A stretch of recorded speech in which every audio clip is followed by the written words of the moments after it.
I know you're talking business. So. We're on the camera. Okay. All right, call this meeting of the Lake Country Classical Academy to order at 6:02 on, what are we today, March 18th.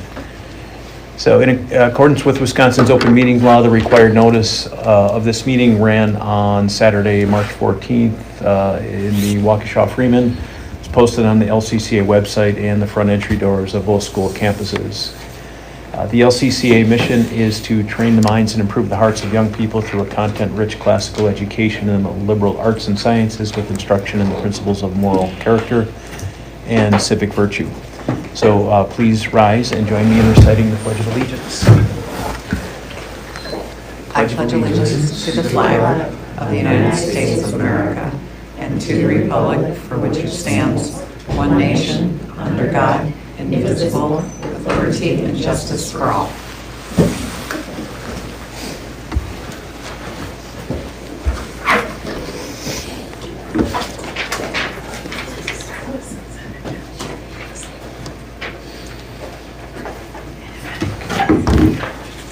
So let the record show that all are in attendance except for Tom Brannigan, Matthew Vondre, and Skylar joining us by audio only.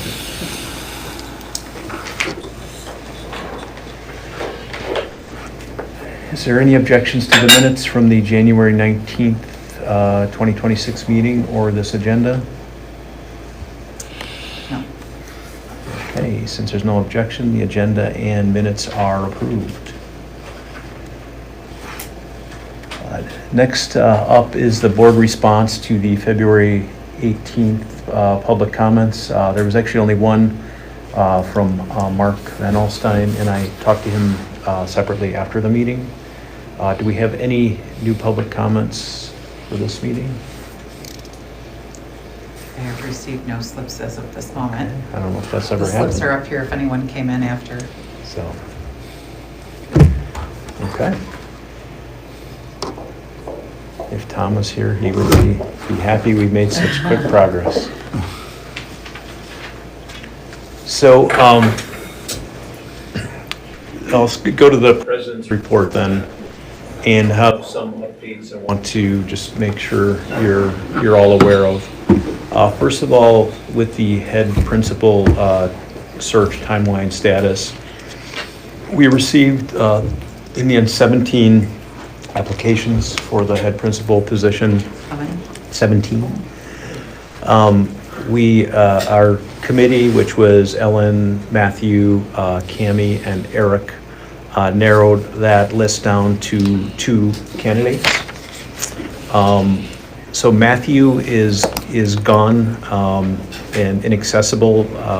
I asked him to interview the candidates separately.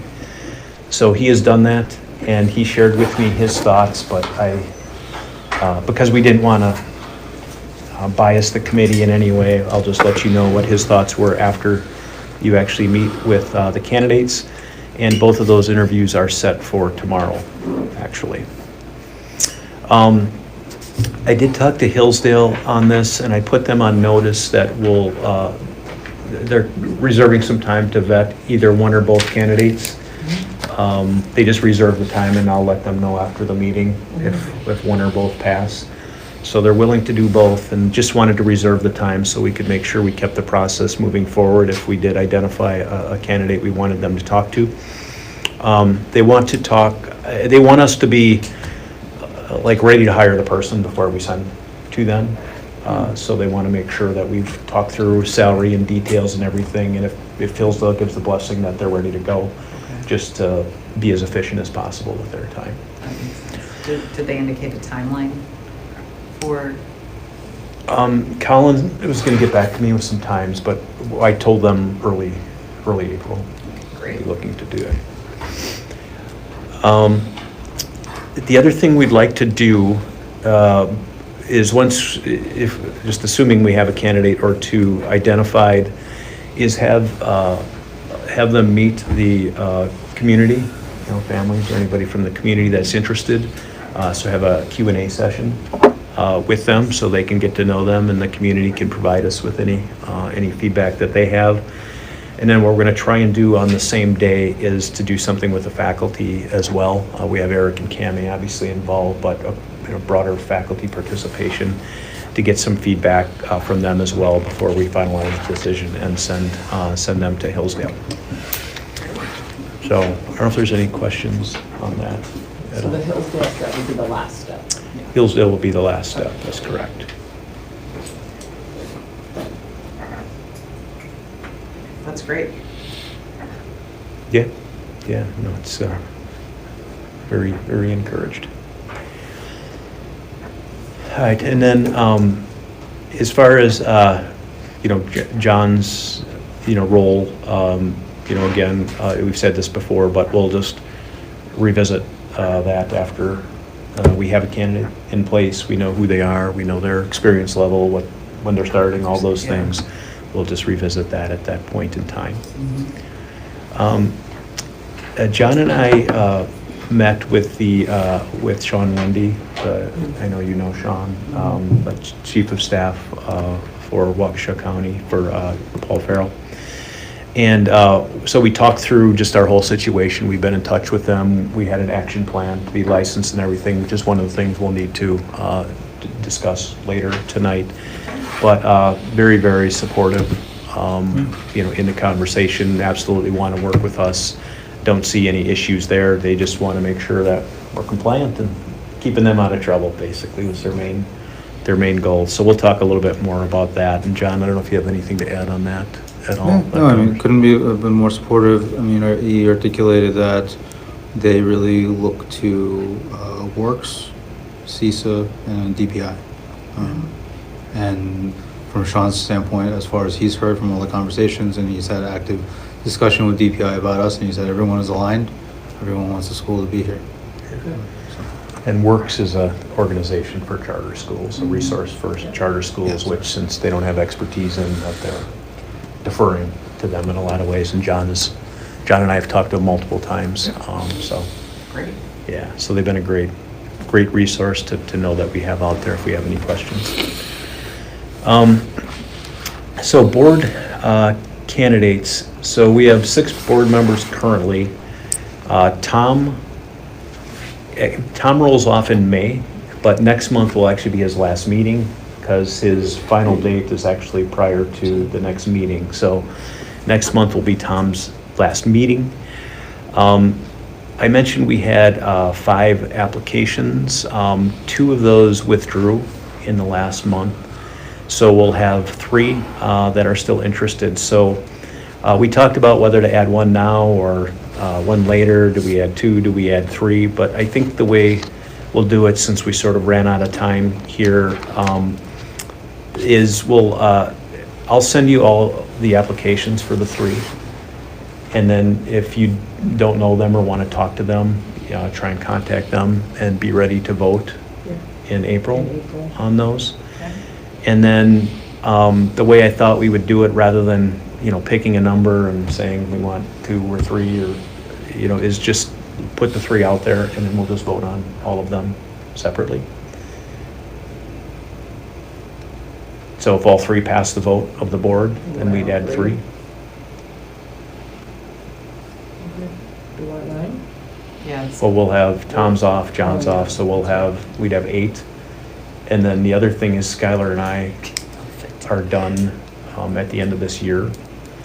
So I thought if we, ideally we'd want an odd number, but I thought if we had, qualified candidates that we wanted to add, I thought maybe we should take advantage of that and add them. Do you feel differently, Ellen?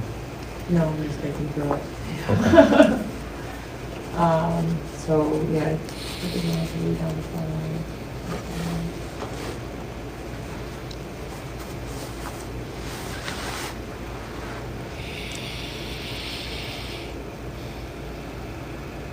Are you Yeah, that makes sense. I'm just Okay, thinking- still processing? Yeah, I'm processing. Okay. We don't talk about this ahead of time, so it's one of those Okay. things. We can't. We can't, yeah. Um, That's No. a big distinction.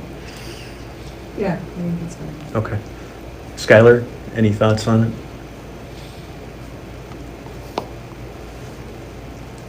And you're on mute, Skylar.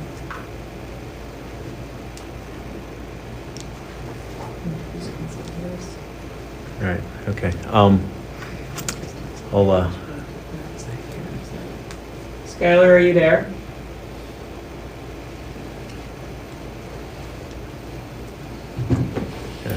maybe he's in a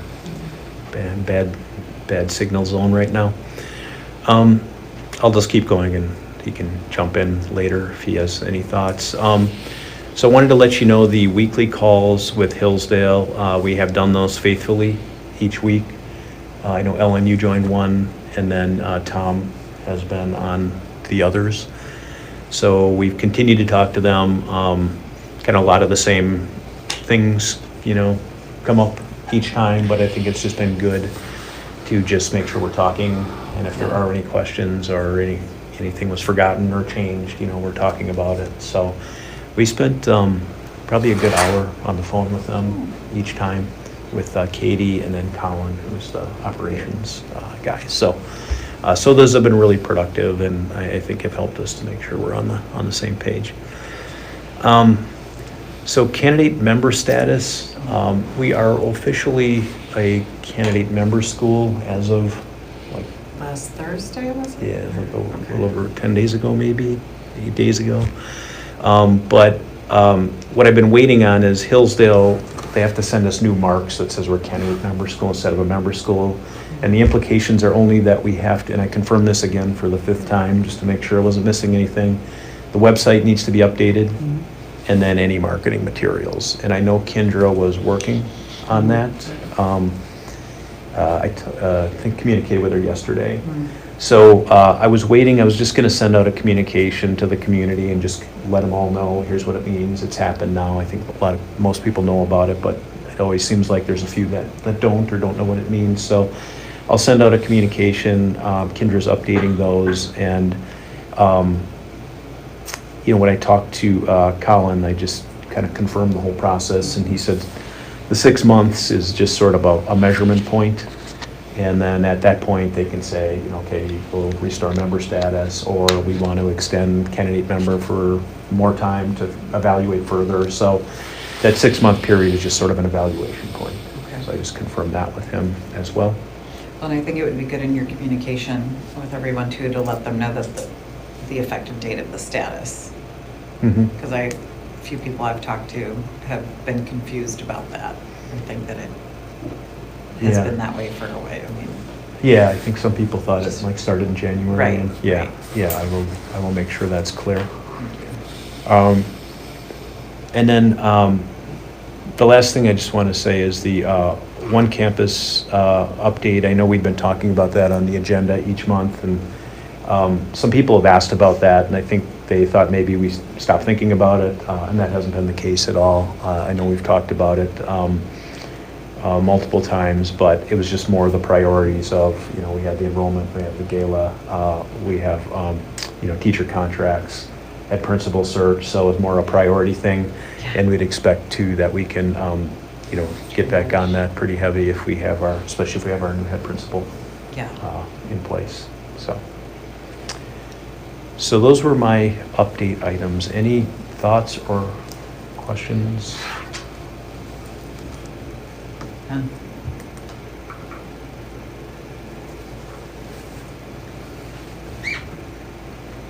Okay. Okay. All right, John, we'll move on to the executive director's report if you're ready. Let's see if I get where's my mouse?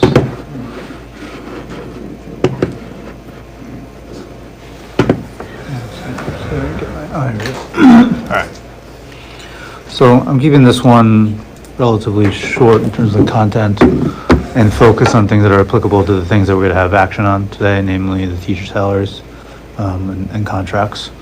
There are other things that more strategic and go forward that we'll probably save for next month, but Anyway, so first and foremost, front and center, status of enrollment, and where we stand, in terms of, having done the time for returning commitments and then releasing, open spots to the wait list. And that's our current status of things. And right now, we're looking at a projected sort of 558. Just as a reminder, and it's further back in like an appendix of like past data, which I'll just kind of keep in the reports, but we're currently at like 538 is the current enrollment, so our projected enrollment for next year, 558. Couple things notable, I think we've talked about this, our sort of ninth grade section stands about 8 over the section of 25. We'll see how that ends up playing out at the high school level. We have sort of full capacity at the 4th grade level. Technically speaking, we, from a capacity standpoint, have kind of held 3 sections of 22 kids, or 66 total in the 4th grade. But from the standpoint of the teachers, to really see it as the class size of 20 is really the true max for optimal sort of instruction. And we're looking to honor that. And just other things that just kind of put on your radar, because it applies to the sort of future strategic plan and such. This, all things considered, looks very strong. There's some things to sort of bear in mind from a capacity standpoint. Going into, if we have 9th grade, right now the high school is sized for 1 section only. We have looked at potentially 2 sections of the 9th grade from a physical limitation standpoint, and is it doable? The answer is that it is doable, not to say that wouldn't create a heightened stress point on our West Campus facilities. So from the next year standpoint, that's fine, and we'll see how things play out, but kind of looking forward into the future as we kind of see where things stand 4th, 5th, 6th, 7th grade, and looking at those numbers. It'll be interesting to see where these things play out from our retention standpoint. And if ultimately retention stands going into the future, 2-3 years, we will have, some serious capacity considerations that we have to think about. So speaking, touching upon the one campus effort, and I know we're focused on some other priorities at the very moment, but I understand that, it is on the top of the mind of this board and what we have going into the future. But just to kind of highlight, I think overall prospective enrollment is looking very good, and just put yourself in the mindset looking into the future a couple years, and in being successful going forward and holding strong retention, we're going to need space. And I'll have some other thoughts. I think next month we can talk about some of the implications. I think Matthew had begun, this was in response to the last meeting, and when he kind of talked about the go forward and planning, looking at metrics, so on and so forth, and that's fine. I think that's a really good thing to be doing. We had talked about considering into the future, like what ultimately the school is supposed to be, what is the target enrollment, what are our target outcomes, being very clear to define that story. There's some other things to kind of glean, I think, ultimately from this, and what we have to consider as to what is the target enrollment, target number of sections, so on and so forth, to maintain the quality of the standard of education to which, has been established here and that is distinctive. But we'll talk more about that at a later date. Kind of keep this one focused and just. Can I just make one comment on that? Yeah, of course. I attached a report that Matthew put together for this, and that was, he just said he was going to do it at the last meeting. So John did this independently of anything Matthew did, and that was just sort of some side research that Matthew did that I shared because he said he was going to do it. So I just wanted to let you know that was under John's report, and that was really kind of loosely connected but separate things. So I just wanted to make sure you knew that. Understood. Well, I'd like to add just one comment with the local election that is happening in April. There's several schools within the area and the district that are kind of at their make or break point, that if the referendums are not passed, the schools are like, I mean, the scuttlebutt is that they will be consolidating. At least in the Arrowhead district, there are 7 schools that are under that purview that's being discussed. And just want to make people aware that in April, depending on what happens with the referendums, but the last 10 or so have all failed, so it's predictable that they will fail. So then, I don't know what the process is that DPI goes into. I know there's legislative involvement, et cetera, what the action that would be on consolidating schools. But I only bring it up because there may be a coincident, coinciding with the timeline, there could be availability at spaces within a 15-mile radius of our location, depending in a year or 2 or 3. Yeah. But we'll punt up that. Yeah. Wait and see what happens in April, but Okay. Good info. just so people know.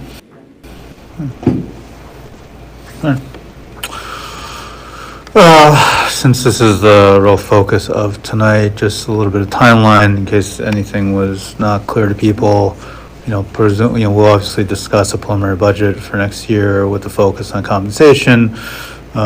Presuming that, the board is satisfied with that, we'll move on to deliver the faculty, staff agreements, contracts, in the cadence that people have been used to over the years.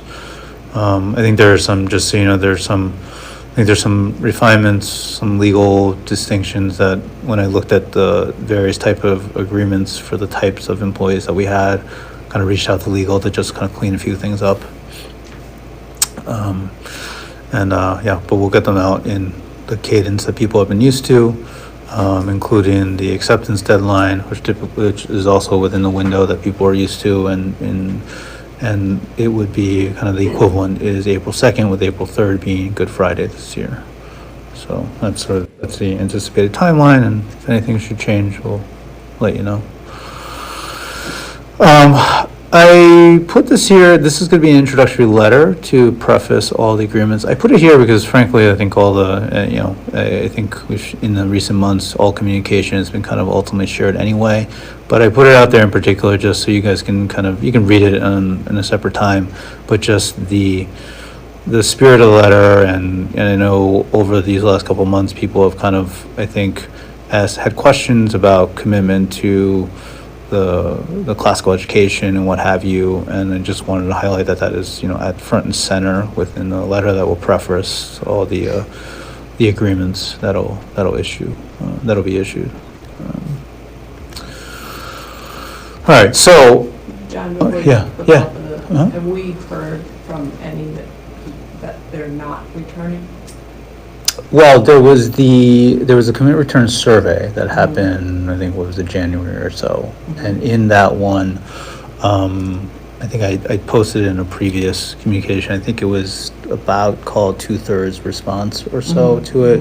There were only 2 indications of not to commit. One of them was a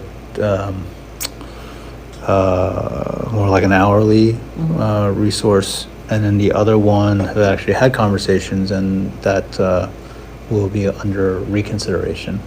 But again, it started as 2/3 response anyway, and those are always kind of subject to people are subject to change mind. In the same way that enrollment, and we'll talk about this later when we look at the budget and such, families have the choice to change their mind up to the first day, and Yeah, I so. just didn't know if we had any, that have made a decision prior to the letter going out. The one thing I'll add to that too, as long as we're on the topic, is I talked to Hillsdale about it back when we were doing Margaret's KPIs on retention. So we talked to Ben Payne, and he said, they consider normal retention 75 to 80% of faculty. We had that conversation, I don't know if you remember that, but just for some context, I wanted to let you know that. And is there a timeline that you will be getting commitments. Oh, that was the April 2nd. April Yeah, 2nd, which is a sorry. typical, which has been the typical timeline that people have been used to for contracts. So this one I want to go, and I don't want to spend too much time on this, but I've started, we're going to have a number and a series across a number of topics of straw polls followed by surveying to the community. We're supposed to actually have a town hall this past month. There was some logistics that couldn't do it in the format that I was seeking. So then I began starting the straw poll and survey, a little bit of a method to the madness. Straw polls are very quick. I'm looking for, easy participation on the part of the community. So these emails, as well as all my other emails, go out to all parents of students, the entire faculty, and then, members of the board and such. And that will be the case for all the communications. So the idea with these things are there'll be a quick straw poll survey, a straw poll that is intended to be a quick top of the mind reaction, sort of nothing to, I don't want the questions are designed to be very simple and clear, so it's not really biasing anyone's viewpoint by virtue of whatever question is asked. Then, depending on the results that happen, then we'll kind of deep dive into the reasoning behind the initial temperature check.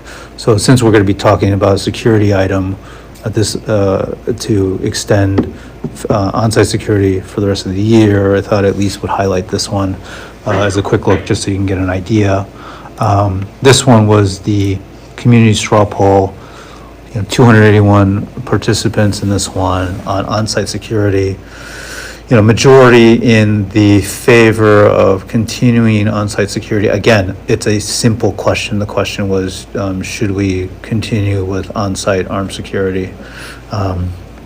Things in the majority, however, it's important to note that, pretty statistically significant, the combination of the no and the unsure needed more information category. That's, John, what was the total number of recipients of the poll? So it goes out to 635 email addresses, but, our sort of, we have 538 students, we have, we'll call it, like somewhere 200 and 300 families. I should know the number, I'll find that out, but, and I'll go into it. There was another straw poll sent out for a different topic and had a different response rate. It's okay I'm looking for, from a response rate standpoint, for things to be kind of consistent from an order of magnitude standpoint. If anything sort of looks like it's going to be out of bounds, then I'll change things up. But we'll see where it ends up. So there would be multiple votes per family. The system is, potentially it allows multiple votes per family, and that's okay from this. The survey platform will be, I think we'll put a little bit more guardrails on it, depending on what it is. If it's, we can, depending on what the survey is, I might look to, one response per family, or one response per family per child in East versus West. Some might be perfectly applicable to have, independent parents also respond. That's all fine. It'll just depend on the topic. But again, and then it just give you an idea, like, as to what a follow-up would be. So you have simple straw poll, and why can't I get my mouse? All right, so you have a simple straw poll, gauge temperature, follow-up survey will be somewhere along this. I will be targeting less than 10 questions, and things that start to go into more reasoning behind the question in and of itself. So this Does one, only go to the people who responded, or go no, back to this will go all- back to all- everyone, yeah. Okay. I think on the surface, there's the idea of having, just talking about this topic, the idea of having on-site armed security. There's, I think, we've talked about these things in prior meetings and such, but this kind of zeroing in on, the blanket question is just about, is the simple question. It's not addressing any sort of trade-off mentality. This is ultimately a meaningful spend. The initial allocation was $30,000. We're going to ask for another one equivalently to take it for, the next 3 months or so. All told, putting things in the context, it's called in the neighborhood of $110,000 per site. Right now we have, For the school year. yeah, For that one. right now we have split coverage, 8 hours a day, but 4 hours at each campus. Right. Which immediately, even to me, who is, doesn't know anything about this topic, but that's an immediate big hole Yeah. that people would argue, and I think that would make sense. But so if we're gonna go towards 2 campuses full-time, you're talking in the neighborhood 220,000 or so. Yeah. So that's a significant expense. That being said, on the counterpoint, people will say, you're always kind of weighing, in the event of before the God forbid happens, it's always a question of a trade-off, and if the God forbid happens, there's always money. I'm just repeating what, commentary that has been posited. I'm not putting an opinion on it. But anyway, the point of it is start then asking the in-depth questions and see where the community stands. And then help you guys kind of inform as to how we want to make that decision. And when is this going to be? This one will probably go out Friday. Trying to keep every couple days, so. Because I sent this roll call out, this one expired on Sunday. This next one expired today in the afternoon. And then give it a couple days and then follow up the survey after, yeah. But this was just to give you an idea. I thought, given that we're gonna be voting on continuation, for the next 3 months, I thought that would be meaningful. Just so you guys know, this one, and we'll dig into this one some more. This will end up having probably a series of straw polls, and then followed by the survey. This starts getting the major kind of topics that have been hot topics of discussion over the years, frankly. So this one is overall concerns, with the first straw poll question being, what are the concerns that you're caring about your child's experience at LCCA? And it was a straw poll of topics: long-term growth and sustainability of the school, the amount of homework and student workload, homework limiting time for extracurricular activities, communication, transportation, and transparency from the school, how well the school prepares students for college and future opportunities, academic facilities, including science labs, maker spaces, and such, limited athletic opportunities or competitiveness, student life, and if there are not any major concerns. So this was the response rate. That's a public link. These are all accessible. So the way that this works, after the expiration date, it is publicly accessible. Everyone can see. I will leave them open so that it is all available for anyone that wants to go check. Behind this, there's an entire list of the response to the other, and typically all of them have kind of one other. And I'll look at those and kind of do an aggregation, see if I can put them in the categories. We'll talk about this one a lot more. I just wanted to put that out there since it's been there, and just give you an initial So take. one campus didn't even make the list?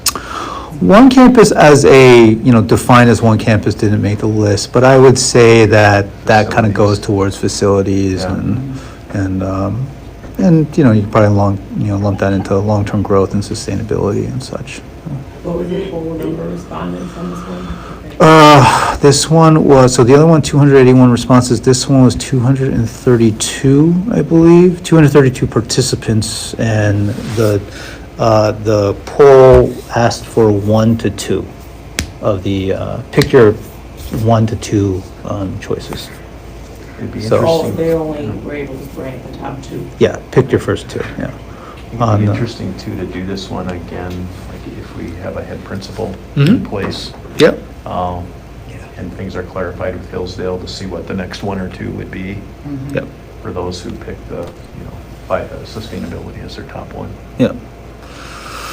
Yeah, I think ultimately the follow-up survey on this one will kind of go into, a ranking of all these, and, ultimately, let's just call a spade a spade. I mean, ultimately, decisions of the board and of the community, you kind of go into a trade-off mindset. What are the priorities? How are people weighing them? And so we'll follow up a lot on these things. And ultimately, there will be continuation of town halls. I think that'll be easier now that we have, basketball season, a lot of the athletics are moving on to different ones. We'll have easier access to the facilities, but I'll also be looking to do probably like grade level conversations and discussions to kind of do this with families on a grade level, easier to find the room to do that. And we'll keep doing that throughout the year. Again, enrollment looks on the surface strong. A lot can change between now and next year. And I think it's just important that we just stay on top of how people are thinking about things. So then, John, the like, kind of the ultimate like grand third-party survey, that the plan is not to do that again this year, or is that still up in the air? I'm not sure yet. I think we'll see how these go. See like if there's continued participation and a lot. When I think about the go forward roadmap, the questions that I'm hopefully going to put into these, they will encompass, I think, most of what went into the grand survey. So TBD. Okay. When did that usually go out? And it went out kind of in March, I think, and people had a bit of time to come up with responses. On one hand, I think there's always value in doing the same thing every single year and seeing how that compares, but like it's also, I think, very credibly argued that this entire time is different and wouldn't necessarily be comparing, you know, apples to apples anyway. That's fair. But, you know, obviously open to think about that differently if you guys think it should be considered, so. I just don't remember the response rate. It would be interesting, you know, if you do a few straw polls, and if the universe, like the percentage response rate is about the same across, Mhm. it would be interesting to know. From the, like the traditional one that was done over the last couple of years, I don't remember what the response rate of that was. It was like, Do you remember, Randy? I do. Remember Bad. that? that was 78%, I think. Okay, Yeah. that's amazing, you remember that. But I commend you for having the data available, allowing the community to be able to access the data and see so that they know like what we're seeing. I think that's really going to be helpful, you know, as we continue building on it. Yeah, and the idea, look, again, some of this stuff is a little bit of work in progress. I think people have received plenty of, haven't received anything negative about doing this. People have, I think, liked doing it. I've try to keep them targeted and short on purpose to not kind of weigh down on people, to make it easy. These are, click a link on your phone, put in your response, there you go. And the surveys, I think if I keep it under 10 questions or so, should be able to get high participation. And so it'd be kind of shorter surveys, but more often. Do the other surveys we did have the ability for, you know, like the same household to answer us? Let's see. I don't remember, to tell you the truth. No, it was per house, or per Yeah. family. And I think, maybe somebody, I think if you had east and west, you did them You got two. separately, but Jennifer, Just one. just one, okay. One per household. One per, yeah. And then if there was an east and west, it was two separate ones, is that, East and a west. okay. What did you say? It was an east and a west. Oh, okay, thank you. Students were at which campus? So, anyway, plenty more on that in the upcoming time. Yeah, and this is just our regular past data sets. So, we gotta try to, I don't want to, I just kind of kept this one kind of focused, and we talk more about future things, just because of what we're, you know, we have to do the vote on budget and such. And, so that's really it for the main report.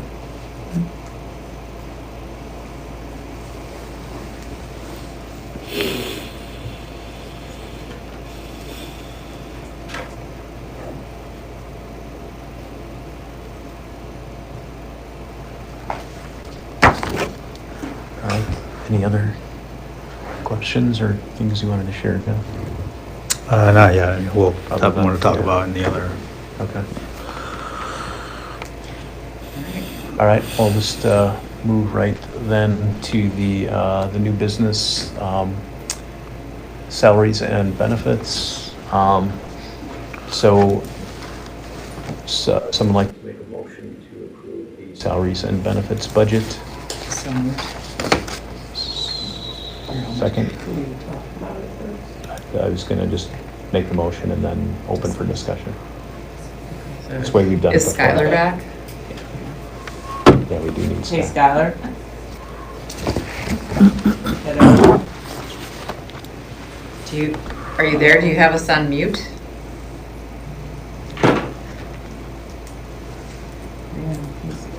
He says he's here. We can't hear you.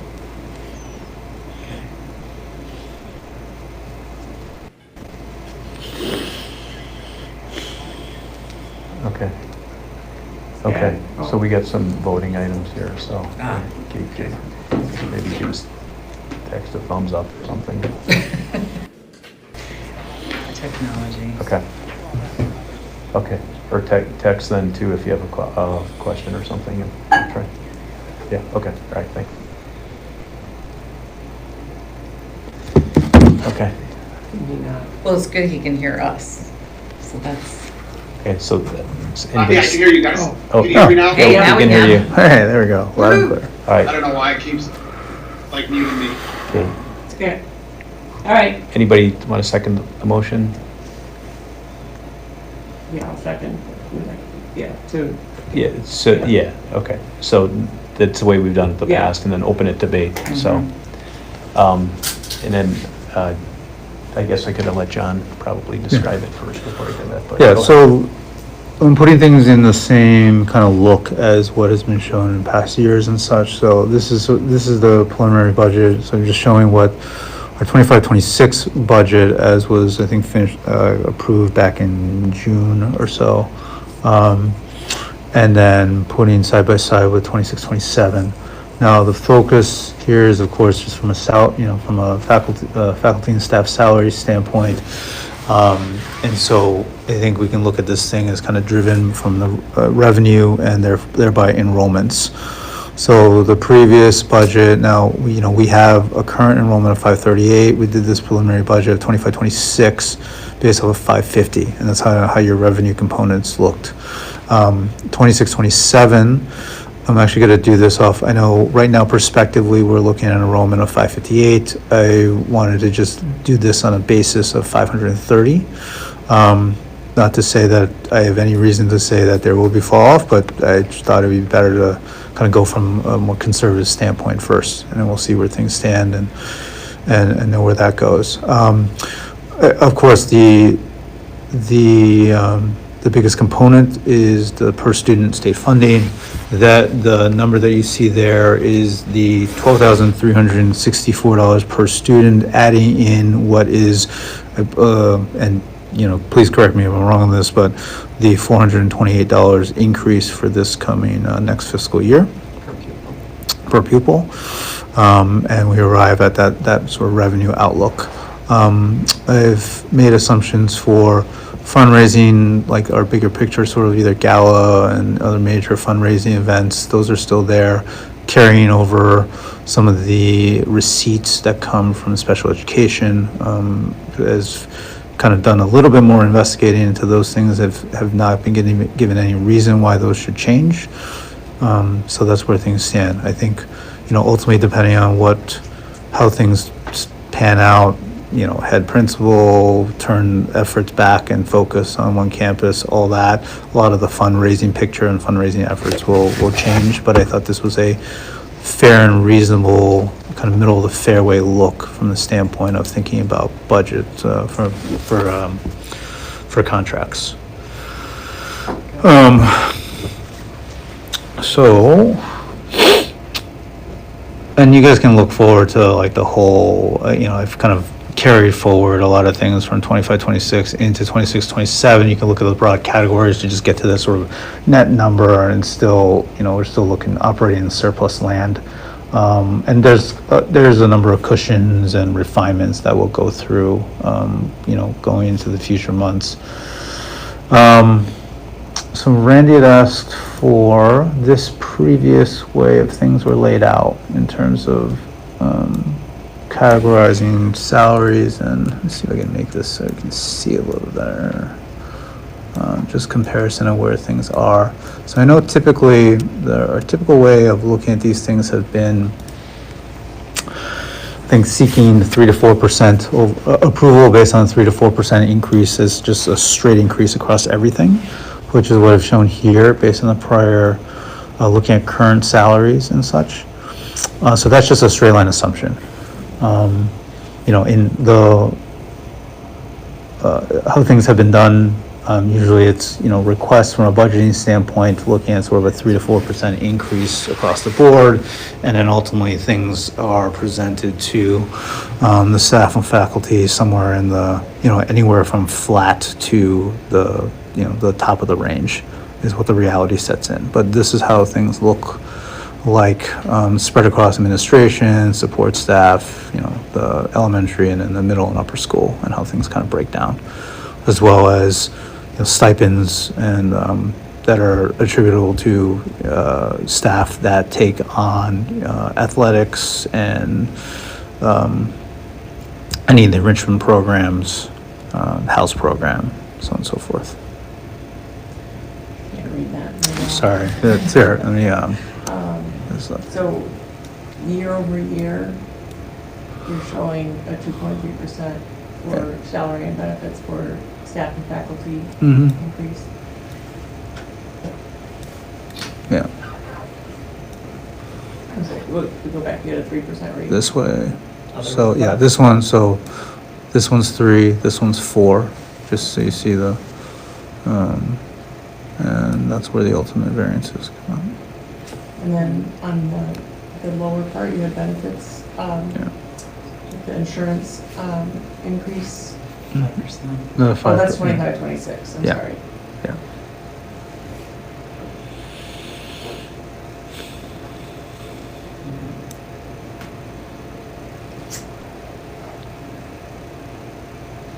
So the number used in that budget you just showed was the 3.2%? Yeah, I kind of put fixed the number at about 4.35 for the total salary, so kind of in between-ish for what this ends up to be from a total number standpoint. But again, this one assumes, even, just a straight assumption of 3 and 4% across all current salaries. And, traditionally in the past, there has been variability as to what the individual contracts ultimately end up to be. Okay. But I wanted to put it kind of just show the outer bounds of things. So a minimum 3 up to 4, Yeah, in that. Average. yeah. And then the benefits number, we know that's a good number then? Yeah, that's a pretty solid number. It was a 5% increase in the healthcare. It was, We know that already? yeah, we know got the that. quote? Yep, that's all set. At least it's That's not amazing. 10. That's really low. It's- Yeah, that's a great number. Yeah. Certainly better than 25, which has been known to happen in insurance world. And then did the budget include anything for security at all? No, not in this one.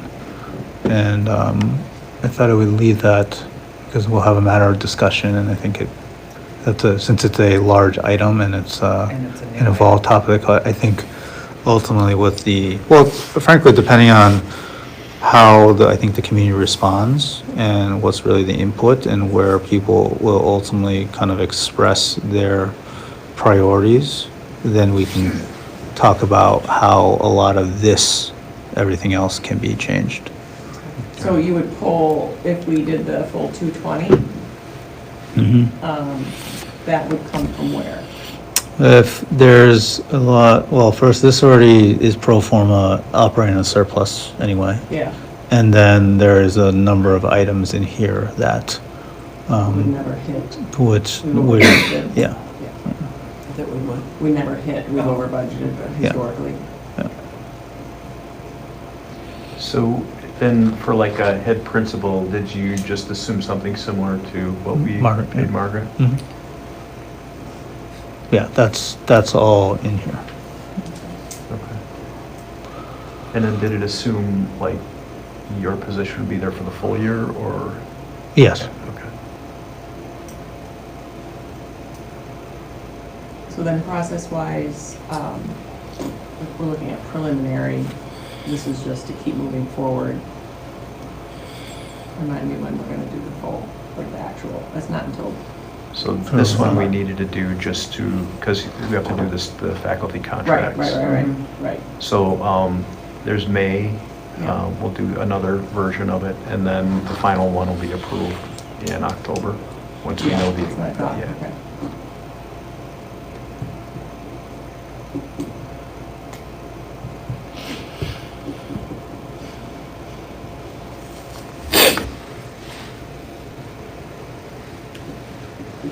Skylar, do you have any questions?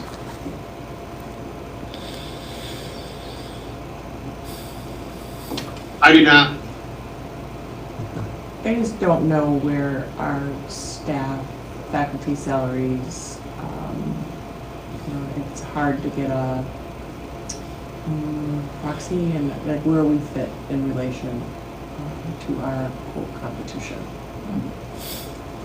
Like how are we market wise? Well, I think there's a lot of different angles on that one. And the various, we'll call it various narratives that have been out there. Charters are lower, religious private schools are Right. lower, right? So I would say that's like our comps, but also we're gonna, where we're getting talent from or want to retain, I want to make sure that we're competitive. I mean, this was something that brought up a bit ago. And again, the idea is, how do we, we obviously, our teachers are first and foremost. Right. And, Right. You want to be competitive across the spectrum. Right. Things like definitive data points. It was either a KM moved to like a minimum 50, minimum 50,000 on the starting point. Our starting band is meaningfully lower. Yeah.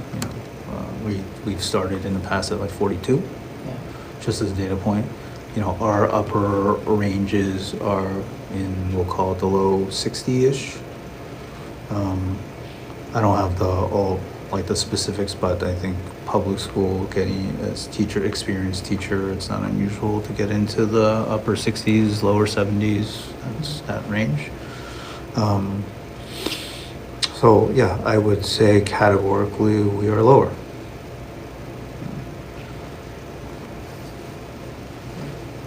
I'd like to try to get us closer to market. That's, I know you would too. Yeah, that is, And, where and how do we do that? Because I think that,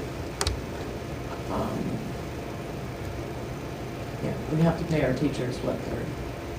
I agree. Spend Yeah. a lot of time here and have a lot on their hands, and we want to make sure we retain and attract the best.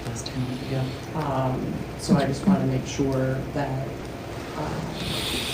to me, that, like, if we have room, those are minimums up there. Yeah, no, look, it's important all around. We need to keep the experienced ones that have been doing this for a long time, that can impart the guidance and the knowledge on the younger ones. We want to have, and we want the best of those. We want the best of the younger ones that are new talent that come up, which we have a lot of starting new talent, but they need a lot of mentorship and so on and so forth, but we want to attract the good ones. There is a lot of, look, it's I think I said this before, it's like the idea of being a teacher, sort of like path to sainthood. Like no one's entering in for the money, but that doesn't mean that we shouldn't do our best to do as best as we can and absolutely at a minimum better. I just think we gotta make, it can't be whenever, we just need like a market adjustment at some point, and whether that's a more in-depth study, or analysis, there might be as you look historically over the years, then a blip where we go, but I think at some point we've gotta kind of look at what are we really doing here, and does there need to be an adjustment, maybe not across the board, but a lot of companies or entities do it for, a certain sector of employees, and make sure that if it's an engineer, Yeah. where are we at? And I would like to get a feel of where we're at. Yeah, I think that's critical, I think, in the overall, especially for the overall strategic plan. Just really understand Right. what is our market, how do you want to define it? But look, it's like the standard of our education, like it's higher. And Yeah. teachers have had to work a lot harder Yep, over the, first, these last 5 years. yeah, especially as a startup. Yeah, and look, we have, even, I'll tell you, in these last couple of months being around, like contractually, I think the teachers are contracted to 345 And I got a sense in trying to just convene people for, 15-minute budget meetings to try to get the individual opinions, and that was a difficult thing to squeeze in because we're trying to operate within the budgeted timeline. But I'll tell you, everyone's staying. Everyone works late here on both campuses. Getting up to speed on the Hillsdale curriculum and everything takes a lot of work and commitment, and that's been here in spades for years. So, so I think a more holistic and comprehensive look as to where things stand and how we want to, prioritize things and allocations. I mean, yeah, it is true, these things are tied together. I mean, at the end of the day, our state aid is fixed per student. There is increased budgeted, but those are, it's very incremental. But in the same way, one campus is a high priority. It's a completely different stratosphere of project. That's a different capital raise campaign, different funding source. And that involves our, real community story. We have to be able to very articulate the outcomes that we are trying to achieve, and that story needs to be echoed by everyone. But in the same light, I think bigger efforts of, bolstering financial resourcing to be able to pay for teachers, that's a pretty good story. I would think that the community is very supportive of that story. I think like Matthew's model shows 73 full-time equivalents and 5,142,000 was his, so it's actually really, really close. I think we have 75. Yeah, so on there. So it's really close, Matthew's model, to that number. And I would say I totally agree with you, Ellen. It's, our teachers are overworked and underpaid. But I think, one of the things I know you had talked about before, John, is like really when we get through the budget again, going through and making sure our expenses, our money's going where we need it to go, and see if we can free up some money there. And as we've talked about before, as our teachers, everybody says our teachers are amazing and our greatest asset. And I think we need to treat them like investments rather than expenses. Absolutely. And I think that would be a great fundraise too, is to make sure our teachers are paid. And I think a lot of people would support that. Conversation for another day, but I think that would be embraced.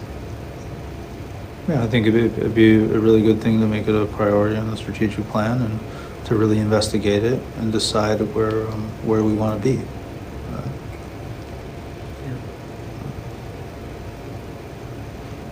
Just, I had a question, everyone, on Yeah. the valuation of teachers and how that range is determined. Is that something that's determined by level head, or how does that work today?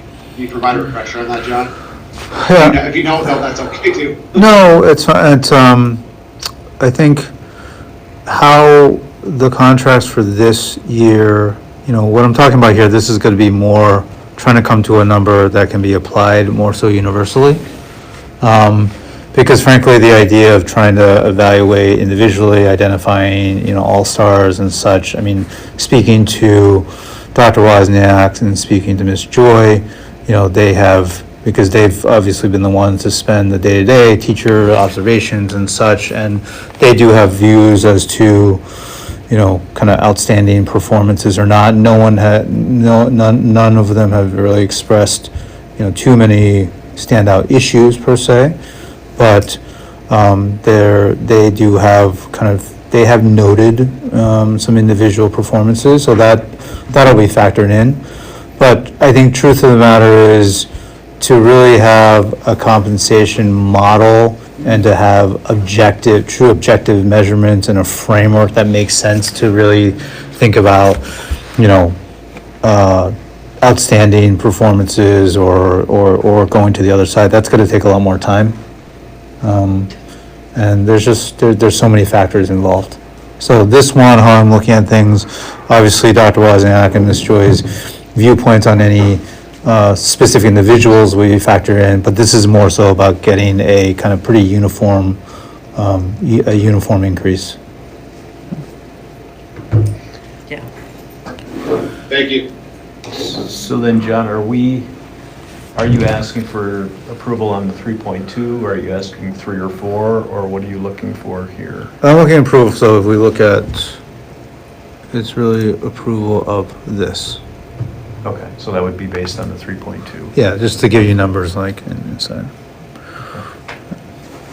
All right. Any other questions for John?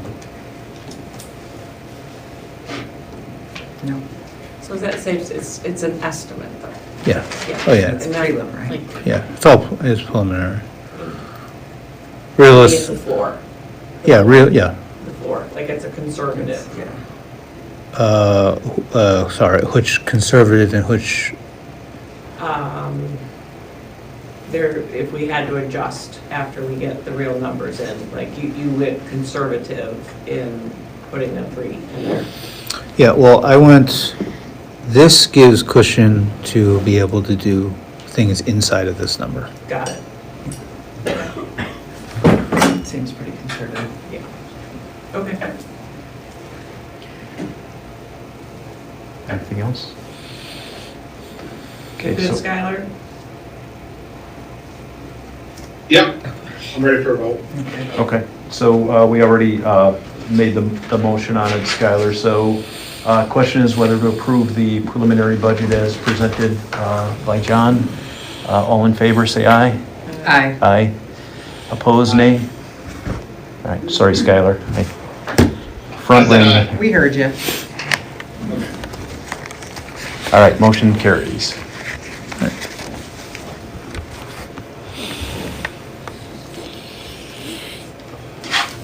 All right, next up is approval of our CISA licensed administrator. John, do you want to explain that situation? Yeah, so as we talked about our clear pathway for interim compliance. So Margaret's departure day is this Friday, and then there's the official, I think, resignation day was April 10th or so. There's sort of some accrued time or what have you. But after that, we don't have a licensed administrator within the school, never mind on each site.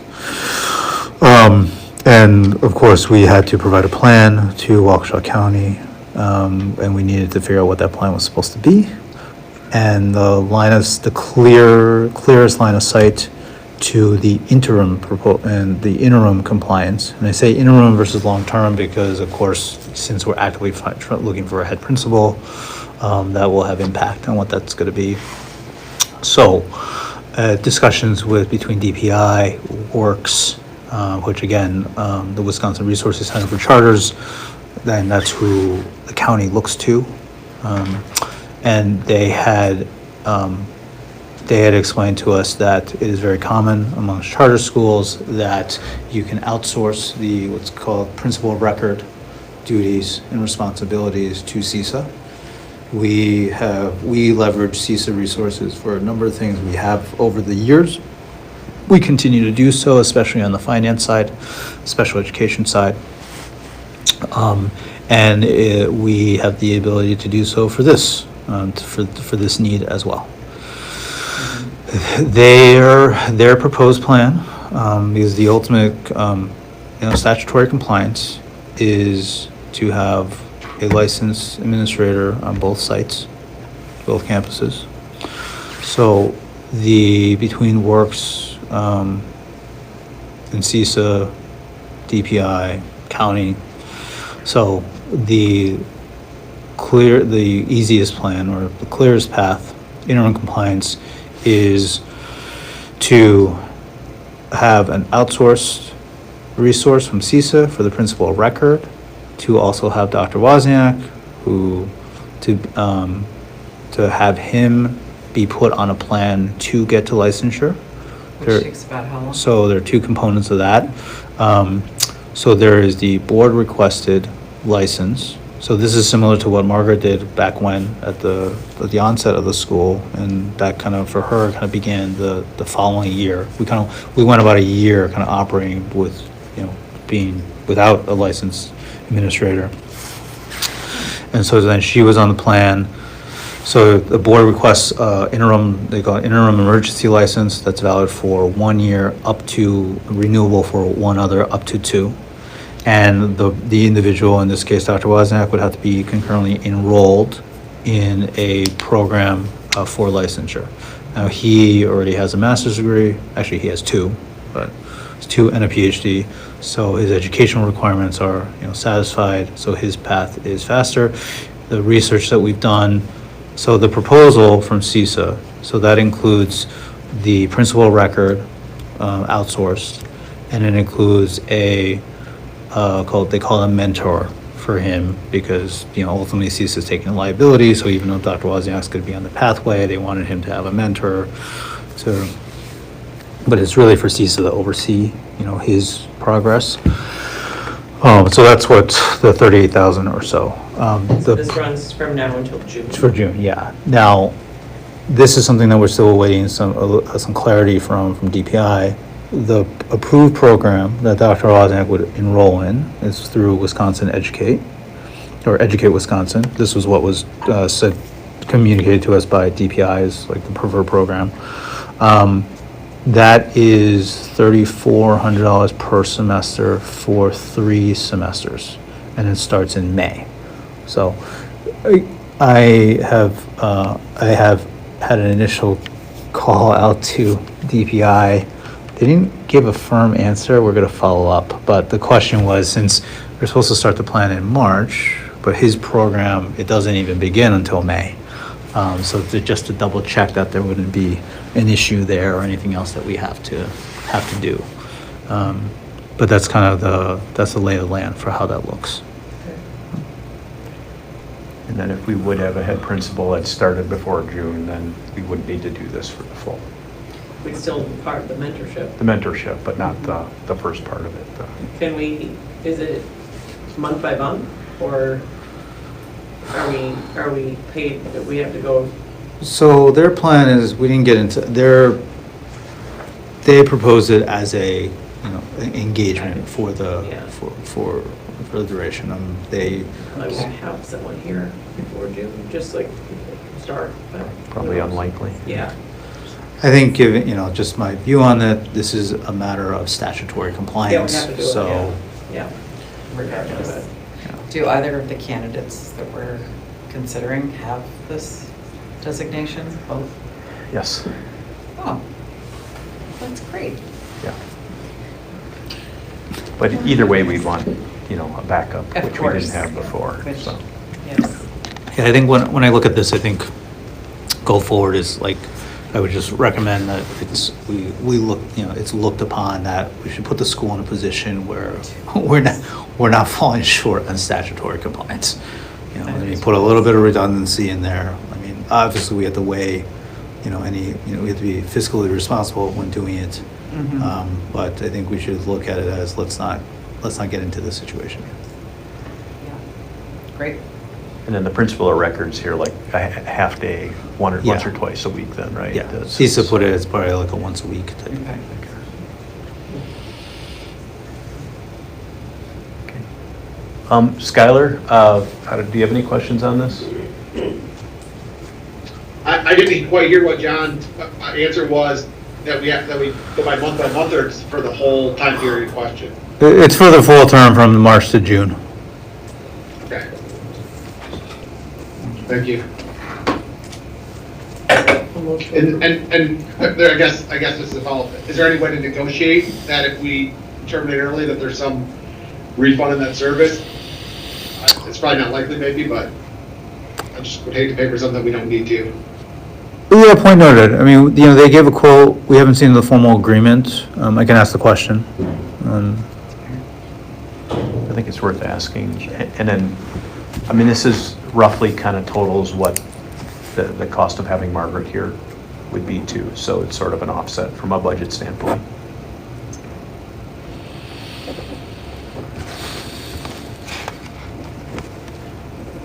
Okay. Anything else, Skylar, or anybody else?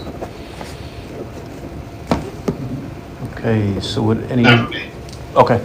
Anybody like to make a motion to approve the engagement, or the funds to engage CISA for our license administrator. So moved. Second. Second. Okay, great. Any further debate? If not, we'll go to vote. So the question is whether to approve the CISA license administrator. All in favor, say aye. Aye. Aye. Aye. Aye. Opposed, nay. Okay. Motion carries. Next item, these last few should be a little bit quicker. This is the forward exam opt-out. So these forward exams are the required state exams, and there's actually certain grades where the state mandates that these students can opt out, and then there's other grades where the board needs to approve the opt-out. In the past, we have approved it.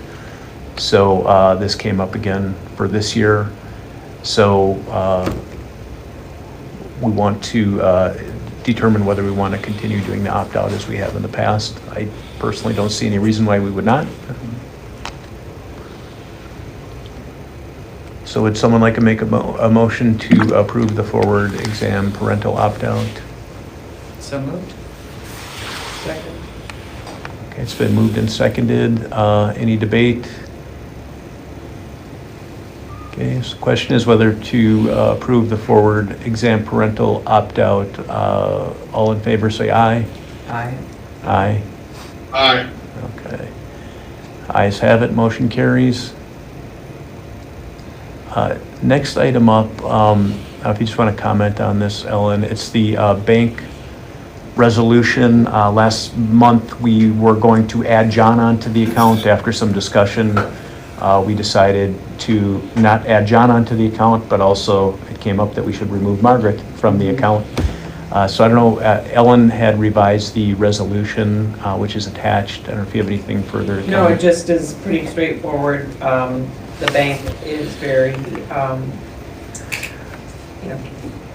particular and wants formality and things in writing, that whether when we add or delete persons from accounts. So this is just the formality that we need to, that they can keep in their records, that we now are removing Margaret as an authorized signatory. Okay. Okay, great. So would someone like to make a motion to approve the bank resolution to remove Margaret as a signer? So moved. Have a second? All right. Any debate? Okay.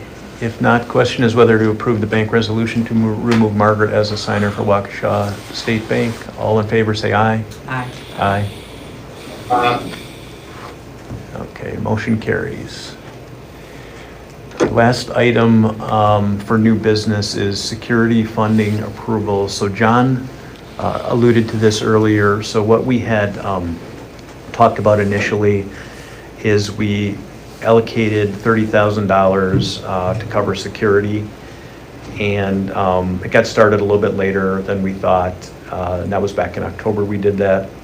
So there is still some money left for that, but we will run out prior to our next board meeting. So I think what we're thinking is, and this, John, you can feel free to jump in here and comment, but we're thinking if we allocated up to another 30,000, it may or may not take quite that much, but up to another 30, that would at least carry us through the school year, allow us to explore the question further for next year, look into funding, look into trade-offs and all those other things John brought up. So John, I don't know if you have anything to add to that. No, I think that's right. I mean, I think, look, the straw poll from the community, like we have kind of a strong majority, but again, meaningful that, what was it, 64, 36 or so. So a lot to be considered. And I would say, even right now, it's not,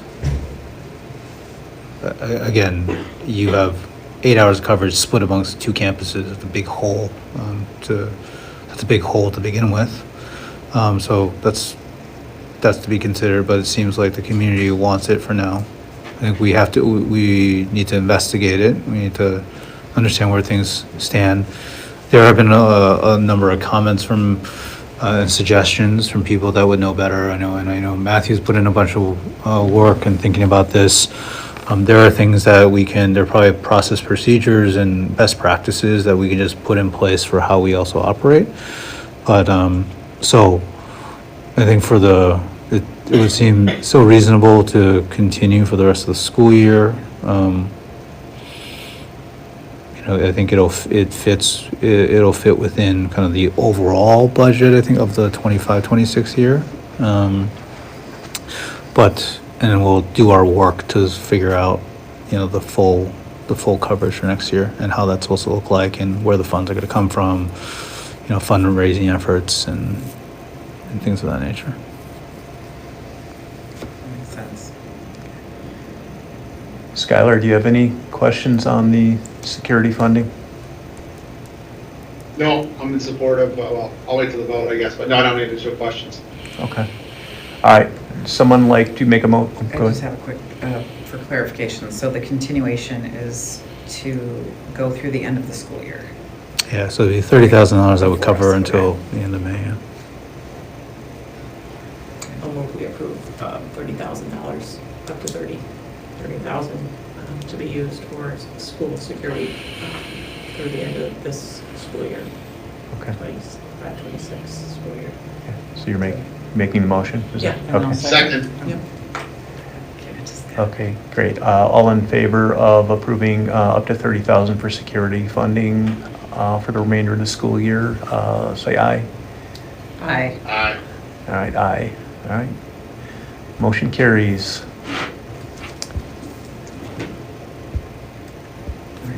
All right, so just a couple other items here. Wanted to go through the to-do list, and I don't have it up on the screen here, but just to go through it quickly, we had review liability insurance policies. Skylar, I wanted to keep that on there so we didn't forget that. I know you did a preliminary review with some of your experts.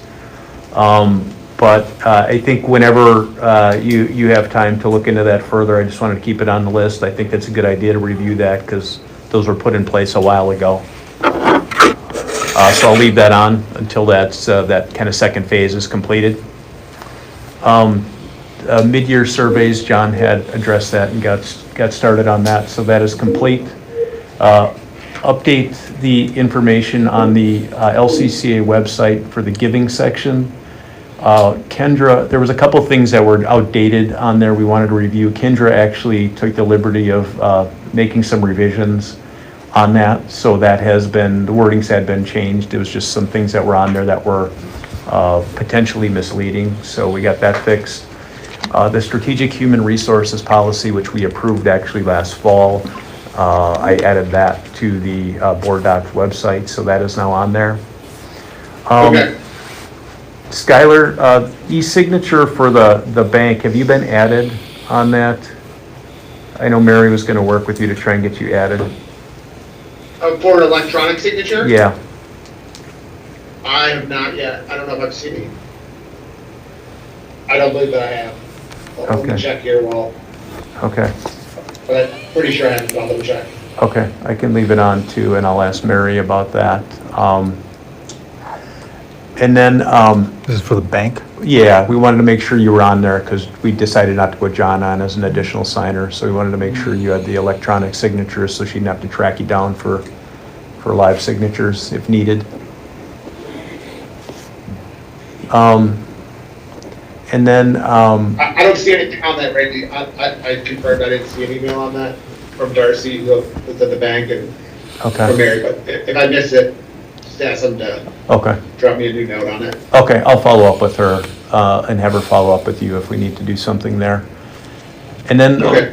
last thing, Skylar, I had this on there, I know you weren't here last month, so that I carried it over, is as a treasurer-related question, is one of the things that came up was for our accounting procedure, if we needed to shift something from one line to another that was above that $10,000 threshold, do we need approval to shift from one line item to another in the budget?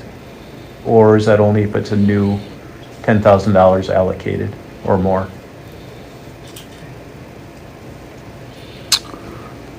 That's not something I'm Uh, familiar with for sure. I mean, if it's the same item, but it's allocated, if it's one kind of expense versus another, I would think not, but I can get back to you on that, Randy. I looked in our policies, the board, and the answer is no. We don't need a separate approval for that. We would in the event of, there's a $5,000 limit when related to funds that came from a grant. So I think at the beginning of the school, when we had the sort of like startup school grant, funding grant or so, that one, there are specific needs for approval for anything over $5,000 or so, if you're gonna change from one line to the other. Was that in the accounting policies? That was in the accounting, yeah, that was in the accounting Okay. policy, and Okay. that's a matter of the actual requirements of the grant. Okay. But from our accounting policies, and again, I mean, if anyone wants to read it again, but from my read of the accounting policies for us that we put into place and approved what last go around, there's not an approval necessary to kind of move, from one bucket to the other. Okay. I'll double check that with John afterwards, Skylar, and then I'll let you know if we need to do anything on that one.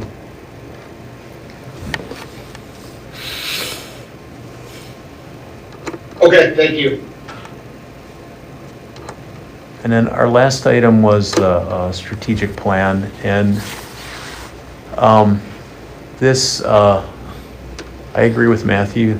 We have a plan and we keep looking at it, which is an improvement, but we're not getting things done as quickly as we should. We have done some of these things, but I think once we have our head principal situation behind us, we can really start moving through these, and I think we need to revise and update some of these things as well.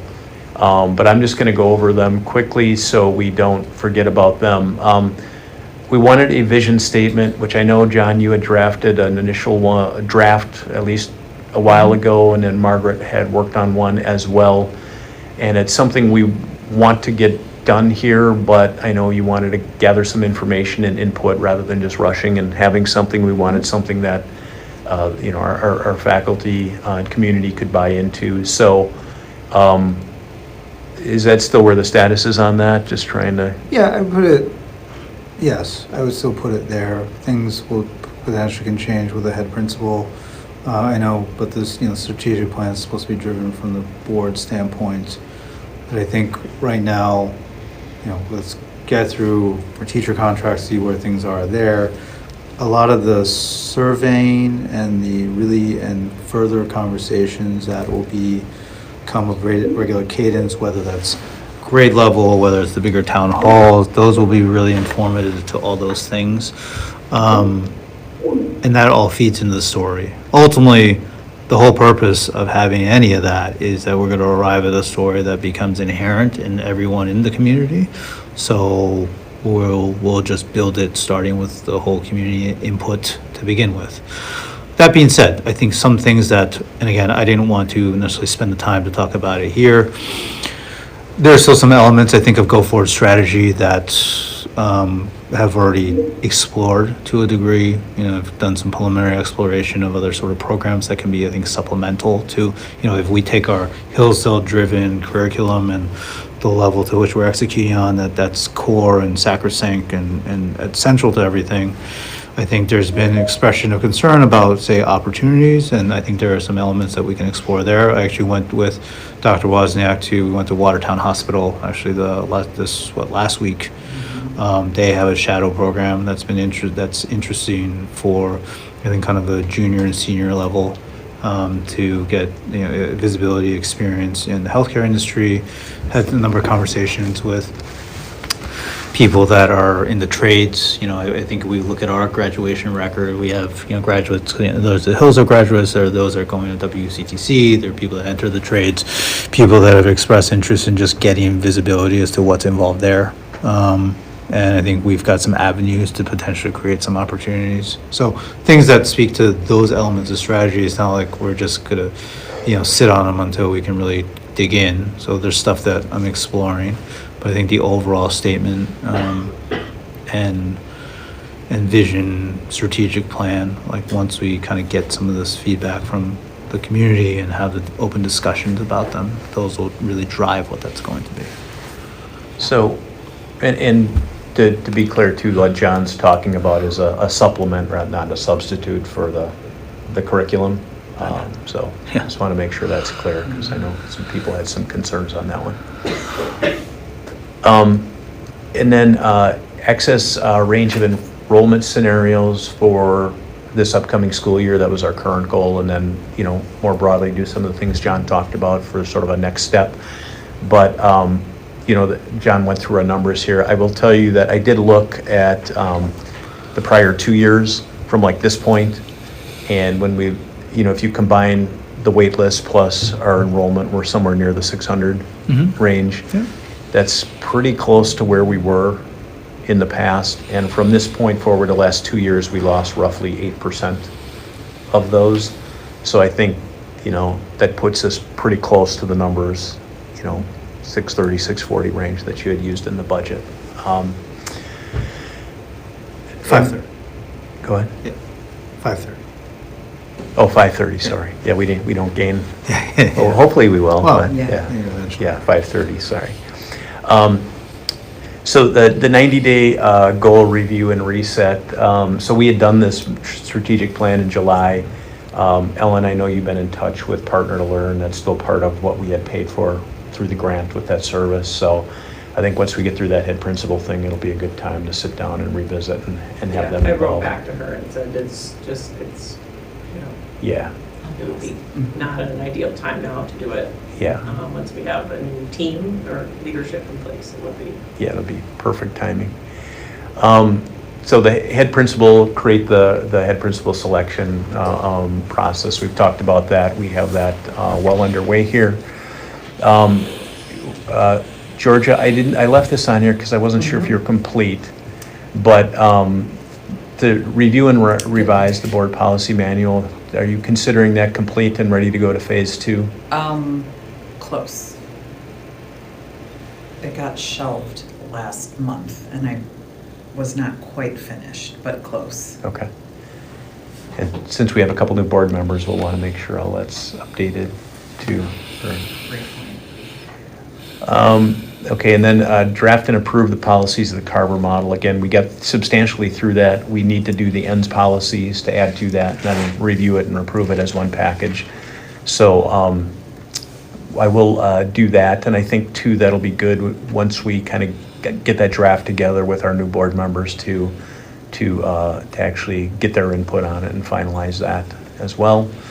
And then the last thing was and this is related to the vision statement, and John talked a little bit about it, was the case statement that we can use with donors, in particular for the one campus, sort of what are we trying to accomplish here? What can we be, or what do we want to be when we grow up? So that'll be the last step. So that'll be related to the vision. It's separate, but there'll be some overlap there. And John, I don't know if you have any further comments on that beyond what you've already said.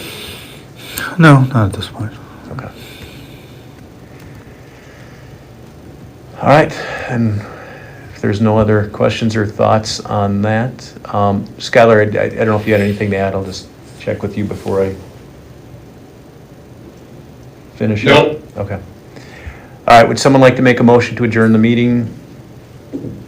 So moved? Second. All right, all in favor, say aye. Aye. All right, meeting adjourned at 7:30 PM. Thank you, everyone.